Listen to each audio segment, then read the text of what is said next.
Alors je vais essayer de vous expliquer ça de manière simple en faisant de nouveau appel à des choses que vous connaissez. Vous savez que si vous mettez un aimant, et c'était la découverte de Faraday, si je déplace un fil électrique devant le champ de cet aimant, je fais apparaître une différence de potentiel entre les deux extrémités du fil. Et si je bobine convenablement dans le même sens mon fil, que je l'installe comme je l'ai fait ici, alors en pratique ce ne serait pas très simple, c'est très schématique, mais vous voyez que si je fais tourner ma manivelle, je vais faire passer mon fil électrique devant le champ magnétique, pôle nord, pôle sud, pôle nord, pôle sud, et quand on regarde la géométrie de ça, on voit qu'on fait effectivement une force électromotrice, une différence de potentiel constructive et fait apparaître un courant. En fait, là, c'est tout simplement une dynamo. C'est le principe de la dynamo d'une bicyclette, encore que une bicyclette, la dynamo n'est pas montée exactement comme ça.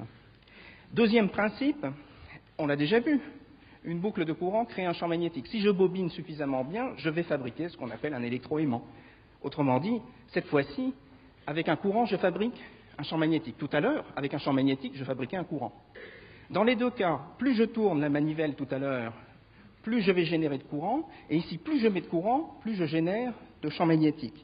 Alors vous allez voir que ça, c'est une propriété qui est utile, parce que maintenant, ce que nous allons faire, c'est revenir à la dynamo, et puisque un courant électrique peut remplacer un aimant, eh bien, on va le faire. Et c'est effectivement ce qu'on va faire. Je remplace l'aimant permanent par le bobinage.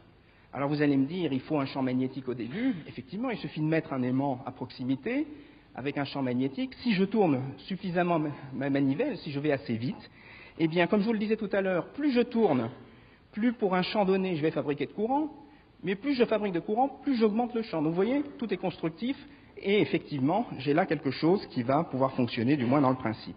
C'est exactement ce qui se passe à l'intérieur de la Terre. Accessoirement, d'ailleurs, je vous signale, c'est comme ça qu'on fabrique de l'électricité de manière générale.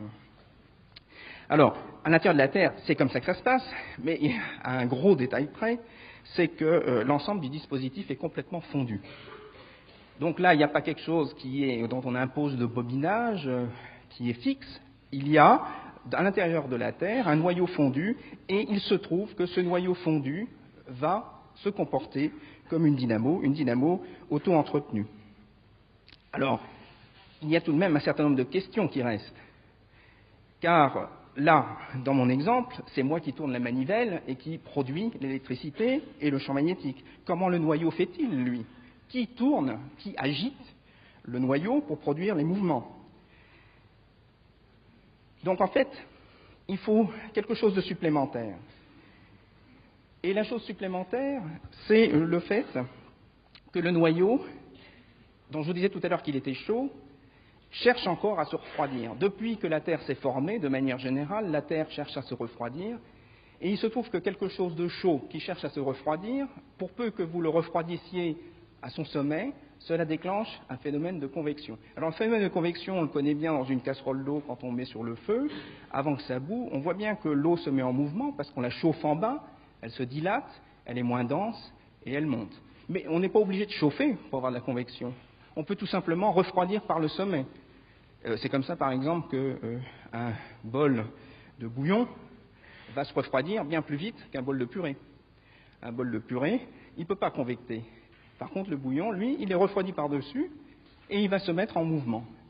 Donc, le noyau, c'est exactement la même chose. Il est refroidi par son sommet et la matière du noyau, qui est refroidie, devient plus dense et se met à couler, et c'est ça qui provoque l'apparition des mouvements. Mais ça n'est pas si simple, parce que le noyau est à l'intérieur d'une planète qui tourne sur elle-même. Et vous savez que quand on tourne, on est dans un référentiel tournant. Si vous êtes par exemple sur un manège qui tourne raisonnablement vite et que vous cherchez un marché droit, vous savez que vous avez du mal. Vous êtes perpétuellement poussé par une force qu'on appelle la force de Coriolis qui vous pousse latéralement, perpendiculairement au mouvement. La même chose se produit dans le noyau et accessoirement, exactement la même chose se produit aussi dans l'atmosphère. C'est la raison pour laquelle les mouvements sont autour des hautes pressions, basses pressions et non pas directement. C'est les cyclones, anticyclones que vous connaissez bien dans l'atmosphère. Là, on se produit la même chose. Et c'est ça qui va organiser la convection à l'intérieur du noyau. Il n'y a pas que ça, parce que dès lors que le champ magnétique apparaît, puisque précisément il va tirer son énergie du mouvement, il va influencer le mouvement. Donc vous voyez que cette convection, elle est compliquée.